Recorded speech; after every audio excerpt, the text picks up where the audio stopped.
आताच मी पिक्चर बघून आलोय सापा म्हणून. तर कसा आहे पिक्चर मी तुम्हाला सांगणार आहे. त्याच्या आधी या चॅनल लाईक करा, शेअर करा, सबस्क्राईब करा.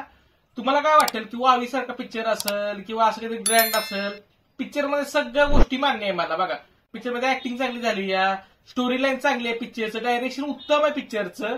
पण एकच खंत मी तुम्हाला आधी बोलून दाखवली नवरदेवमध्ये, पण ह्याला पण थिएटर नाही भेटले पिक्चरलाच.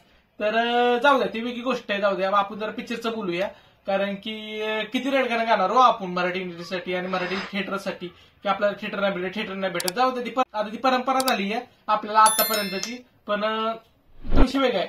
आपण आहे ना जरा सापाकडे येऊया की आहे ना, सापा पिक्चर आहे ना तुम्हाला स्टार्टिंग पासून ते एंडिंग पर्यंत बांधून ठेवतो. त्यामुळे तुम्हाला असं म्हणतात ना खुर्चीवरून उठता येणार नाही असं पिक्चर आहे. आणि दुसरी गोष्ट म्हणजे की आहे ना, फक्त बजेटचा खूप जास्त इश्यू झालेला. म्हणजे ना आपल्याला फक्त घरातलीच कॅरेक्टर आणि जास्त बाहेरचे लोकेशन्स नाही भेटत आहे बघायला. त्यामुळे ना ती थोडस जरा मिसमॅच झालंय. आणि जर प्रोडक्शन जास्त लेवलचं असलं असतं तर पिक्चर बघायला मजा आली असती. पण एवढं सगळं असताना पण काही चिन्मय मांडेकरची ऍक्टिंग, ह्या दोषीची ऍक्टिंग खूप चांगली कामगिरी केली आहे. त्यामुळे पिक्चर सुपरहिट होणार आहोत.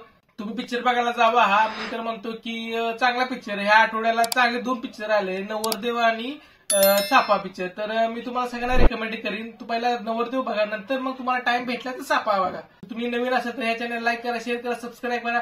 भेटू आपण एका नवीन व्हिडिओ मध्ये. तोपर्यंत बाय.